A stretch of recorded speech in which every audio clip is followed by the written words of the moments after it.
Hello everyone, welcome back to Spar&Brawl. I hope you're having a good day. I'm joined as usual by my co-host Sam Danishfar, and we wanted to just make a little video that recaps all the news that have to do with Yemen from this week.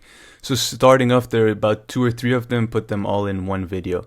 So the first one is that there was actually very heavy fighting in Yemen. So heavy fighting between government forces and Houthi rebels has killed at least 29 people earlier this week in the central Marib province, Yemen officials and tribal leaders announced earlier this week. They added that the rebels have sought to take control of the province, an anti-Houthi stronghold held by the internationally recognized government. So it really seems that the fighting is definitely going on. Now, I don't know how much bombing is still happening from the Saudi side, aerial bombing, but fighting on the ground, of course, seems to really be going on between the internationally recognized side and the Houthis. So the UN envoy to Yemen, Martin Griffiths, said he was extremely concerned about the Houthi attacks on the province, quote, especially at a time of renewed diplomatic momentum, unquote, to resume talks aiming to end the war.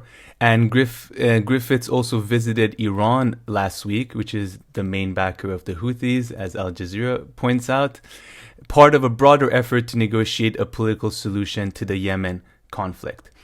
And then the second piece of news is that Yemen's Houthi rebels on Wednesdays target an airport in southwestern Saudi Arabia with bomb-laden drones, causing a civilian plane on the tarmac to catch fire, according to Kingdom State Television.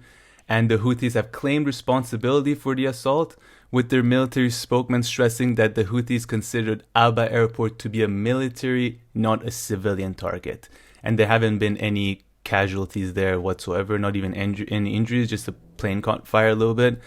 And finally, the last news, we covered this in a previous video too, and this one is quite good and is a good job by Joe Biden, I guess, which is that the US has moved to delist Yemen's Houthi rebels as a terrorist organization.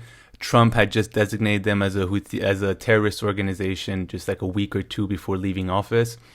And the problem is that this would have put a lot of blocks on humanitarian aid entering the country, and as well as any chances of peace and negotiation talks going on. So that's good that Joe Biden, delisted the Yemen Houthis as terrorist organizations. But yeah, that's a little sum up of all the latest event in Yemen, and I'm sure most of you know about the humanitarian situation there. Around 80% of the population needs humanitarian aid. 14 million of them need a lot of humanitarian aid, so acute needs.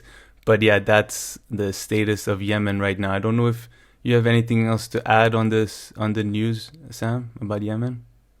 No, not really, except that, as we mentioned before, America is limiting its arms sales to Saudis as well. So there seems to be a real push internationally for peace talks and a resolution to the conflict. So these are all good signs, I guess, in a way, except the fighting and the casualties you mentioned.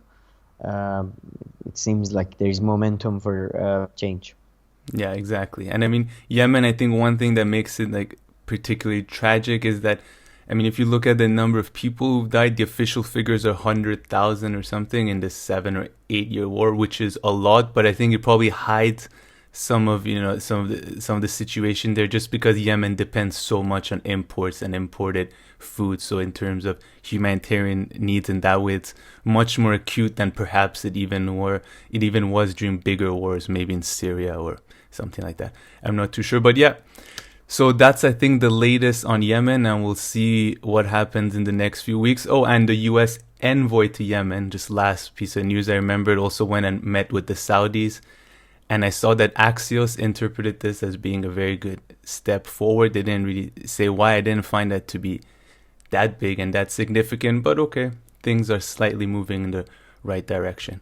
Okay, but thank you very much for watching this video. If you like the content, please make sure to like and subscribe, and we'll see you in our next video. Thank you.